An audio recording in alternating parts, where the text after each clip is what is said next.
Bonjour et bienvenue à cette troisième vidéo de la formation gratuite sur les bases de l'Ayurveda. Donc aujourd'hui on va parler dosha. Ok, dosha, c'est vraiment la chose que tout le monde adore, mais vous voyez bien qu'on y arrive à la troisième leçon. Et là j'ai essayé de faire une formation qui est assez complète pour parler un petit peu de tout, mais qui n'est pas très exhaustive.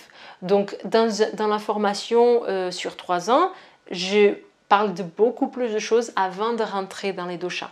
Là, on est dans la troisième leçon, on commence déjà à parler de doshas parce que parce que c'est une formation relativement petite qui vise plus à avoir une accessibilité de l'information de façon plus ouverte à tout le monde, de enlever un petit peu toute la mysticité qui est autour de l'Ayurveda et de faire que les choses soient plus concrètes, plus applicables, plus faciles dans votre quotidien, que vous soyez à titre personnel ou en tant que thérapeute. Ok? Et donc c'est parti.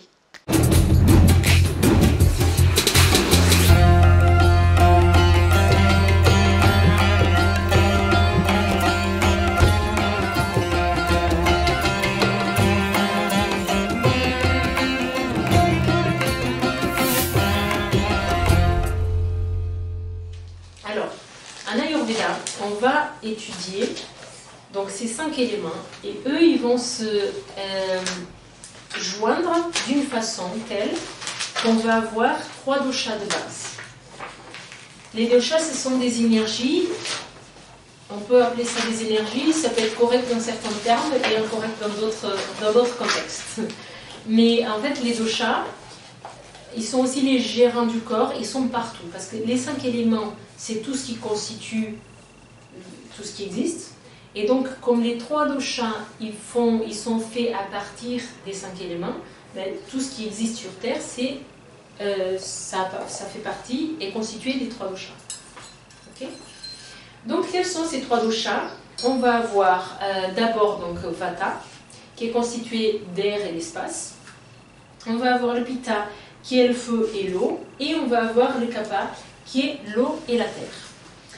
Plus précisément, l'air, le Vata, il va être l'air qui se déplace dans un milieu akashique. Okay? C'est pour ça que souvent, pas tellement chez nous en Occident, mais en Inde, quand on va, souvent, au lieu de dire Vata, ils vont dire Vayu. Le Vayu ci, le Vayu ça. Parce que l'élément prédominant du Vata, c'est vraiment l'air. C'est vraiment cette caractéristique qui est bougeante. Et ça, c'est important qu'on ait cette image, parce que c'est ça qui va nous permettre de comprendre le comportement de chaque dosha. Okay? Donc, le Vata, c'est vraiment ça. C'est cet air qui se déplace dans un milieu qui n'a pas de limite.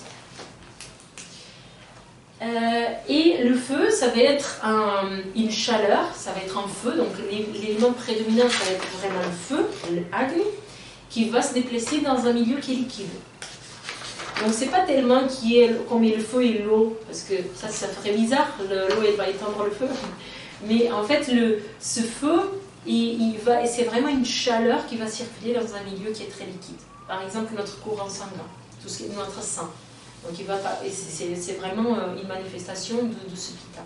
Okay? Et après on va voir l'eau et la terre. Une autre chose que je ne vous ai pas dit sur l'eau, c'est que l'élément jal, l'élément eau, c'est pas de l'eau translucide comme l'eau qu'on boit. C'est une eau qui est ce qu'on appelle snigda. Elle est un petit peu onctueuse. Donc c'est quelque chose d'un peu visqueux. Pas tellement visqueux, mais humide, onctueux. Okay. Et donc après on va voir Kapha. Kapha c'est l'eau et la terre. Et donc c'est l'élément le plus solide de tous. Donc c'est un peu l'image de la boue. Quelque chose qui est mou, quelque chose qui est lent, qui est solide, qui est statique, qui est stable. Ok. Donc ces 3 doshas, ils vont représenter des principes. Donc on va voir le principe de mouvement avec Vata, parce que c'est vraiment cet air qui se déplace. Donc le seul des 3 doshas qui permet un vrai mouvement, c'est le Vata. Okay? Donc pour que quoi que ce soit bouge dans notre corps, on a besoin du Vata. Okay? Le Pitta, il va avoir le principe de la transformation parce que c'est le seul où il y a du feu, où il y a Agni. Donc tout ce qui est transformation dans notre corps, on va avoir besoin du Pitta. Et le Kapha va être le principe de la cohésion. Donc tout ce qui permet d'être solide, d'être stable, d'être joint, tout ça c'est le Kapha. Okay. La lubrification autour des articulations par exemple, on a besoin de ça, c'est Kapha. Okay. Si ça manque, on va avoir du mal, on va avoir des douleurs, etc. Donc ça peut être un manque de Kapha par exemple. Donc pourquoi je vous dis ça? Pour que vous compreniez, maintenant on va voir les caractéristiques de chaque dosha. Mais l'idée c'est de comprendre que les doshas, ce sont avant tout des gérants de notre corps. Okay. Parce que en Occident, souvent on va trop vite et on commence dans l'Ayurveda et on comprend direct que c'est notre constitution de base et que du coup on cherche notre déséquilibre et on va faire notre alimentation en fonction du dosha, et en fait ça ne marche pas comme ça. Parce qu'avant tout, les doshas sont les gérants de notre corps, sont les gérants, c'est les bases physiologiques de notre corps. Okay. Donc dans la compréhension d'anatomie et physiologie ayurvédique, on va beaucoup étudier les trois doshas et voir quel est leur comportement dans chaque partie du corps, dans chaque fonctionnement, pour pouvoir justement soigner quand il y a un problème. Donc par exemple les poumons c'est par structure c'est Kapha dosha, parce que c'est solide, parce que c'est un organe. Par contre, par fonction, c'est Vata dosha. Parce que c'est Vata dosha qui va rentrer, sortir, etc. Il y a l'air qui se produit à l'intérieur. Donc quand on a un problème de poumon, on doit obligatoirement aller chercher. Il peut y avoir des problèmes de Pitta aussi, s'il y a une inflammation, mais on va obligatoirement devoir regarder, est-ce que le problème est structurel, est-ce que le problème est fonctionnel. Donc c'est beaucoup ça la pensée en Ayurveda. Okay. Et comment on va comprendre donc le corps en Ayurveda? On va chercher ses caractéristiques. Parce que Vata, Pitta et Kapha, ça fait partie des choses, comme je vous disais, dans les Védas, qu'on ne sait pas, on ne peut pas voir, on ne peut pas toucher, on ne peut pas savoir, même si quelqu'un nous dit, mais comment tu sais ça? Comment on le comprend? C'est que, en fait, on va l'étudier, on va observer que ça marche, et on va accorder une certaine croyance. C'est une croyance parce qu'on ne peut pas prouver que ça existe, le Vata, Pitta et Kapha. C'est juste qu'on voit que ça marche et puis on accorde notre confiance. Donc ça, c'est un bon exemple des choses qui nous sont transmises par les Védas. On ne peut pas savoir autrement, on peut juste donner notre croyance. Et me voici à nouveau sur ce format-là et pas dans le format formation. J'espère que la vidéo du coup sur les doshas vous a plu. J'espère que ça a démystifié pas mal de malentendus sur ce que c'est les doshas. Donc vous voyez bien que les doshas, ils sont avant tout des gérants de notre corps. Ils sont partout en fait, c'est pas juste notre condition. Très souvent on parle d'Ayurveda, direct on parle des doshas et on dit ben, le dosha c'est qui je suis, c'est ma constitution, et en fait c'est tellement plus que ça. Donc j'espère que avec cette formation, cette idée de que le dosha c'est ma constitution et puis point barre, j'espère que cette notion erronée, elle vous sort de la tête maintenant d'une fois pour toutes. Ok, c'était un peu mon objectif, c'est un des plus grands malentendus qu'on a dans l'Ayurveda en Occident, et c'est vraiment quelque chose qui est urgentissime d'enlever de la tête des gens parce que ça réduit tellement l'Ayurveda à quelque chose, c'est quelque chose qui est tellement de grand, c'est la médecine traditionnelle la plus ancienne au monde.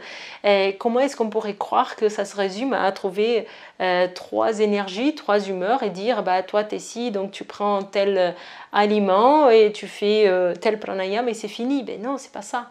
Ça ressemble à quelque chose de ridicule si on le présente comme ça. C'est beaucoup plus beaucoup plus que ça. Ok, c'est complexe, oui, mais les bases elles sont simples. Et cette formation, elle est sur les bases. Comprenez les bases et vous allez pouvoir aller beaucoup plus loin. Vous allez voir. Ok? Encore une fois, vos commentaires ils sont les plus bienvenus. Mettez un pouce sur cette vidéo si elle vous plaît. Partagez-la. avec vos amis thérapeutes. S'il vous plaît, ne faites pas l'erreur. Je commence à le voir maintenant dans le monde de l'Ayurveda. Je l'ai vécu beaucoup ça dans le monde de la naturopathie, la méfiance envers les collègues. Dans ma formation de naturopathie, à la fin, tout le monde était un petit peu des ennemis. Moi, je m'entendais bien avec tout le monde parce qu'à l'époque, je n'avais pas une visée de m'installer en tant que naturopathe parce que j'étais bien dans ma peau d'infirmière et que je faisais cette formation pour moi.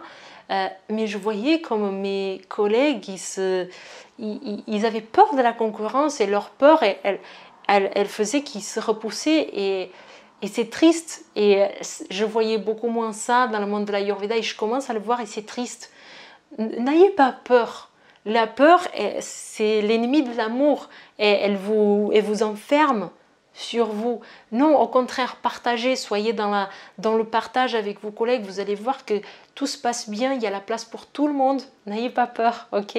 Que vous soyez thérapeute ayurvédique, naturopathe, kinésiologue, diététicien, il y a la place pour tout le monde. Vous pouvez regarder les ophtalmologues, ils se mettent tous ensemble dans le même cabinet, ça se passe bien. Pourquoi est-ce que plusieurs thérapeutes ayurvédiques ou plusieurs kinésiologues ne pourraient pas se mettre ensemble? C'est les peurs, n'ayez pas peur, ok? Donc partagez cette vidéo, même si elle a du contenu de valeur, n'essayez pas de le garder rien que pour vous. Parce que si vous avez cette approche de garder quelque chose pour vous, du coup, c'est l'information que vous transmettez. Et vous voyez, si on comprend bien le SAMK, c'est l'information qu'on envoie, c'est l'information qu'on va recevoir. Si on est dans une information de méfiance, de fermer, de garder pour moi, je ne vais pas partager avec mes collègues, c'est ça que ça va être transmis. Ça ne va pas se développer tant que ça, votre cabinet. C'est une erreur. Plus vous êtes dans l'abondance, dans le fait de « je suis sûre de ma place », plus ça se passe. Plus ça se passe bien. Donc n'ayez pas peur de communiquer, de partager les connaissances que vous avez, que ce soit cette vidéo, que ce soit d'autres choses dans votre vie. N'ayez pas peur de vos collègues, de vos confrères, de vos consoeurs. Ok? C'est vraiment un bon conseil que je vous donne. J'essaye de faire ça depuis le début, malgré mes peurs, parce que tout le monde a des peurs. Mais si on écoute ses peurs, c'est la fin. On ne se développe pas. Ok? Bon, sur ce, qui n'avait rien à voir avec la formation, mais c'est venu comme ça, donc je le laisse. Je vous dis à la prochaine vidéo dans une semaine. On va continuer cette formation sur les bases de l'Ayurveda. Merci beaucoup.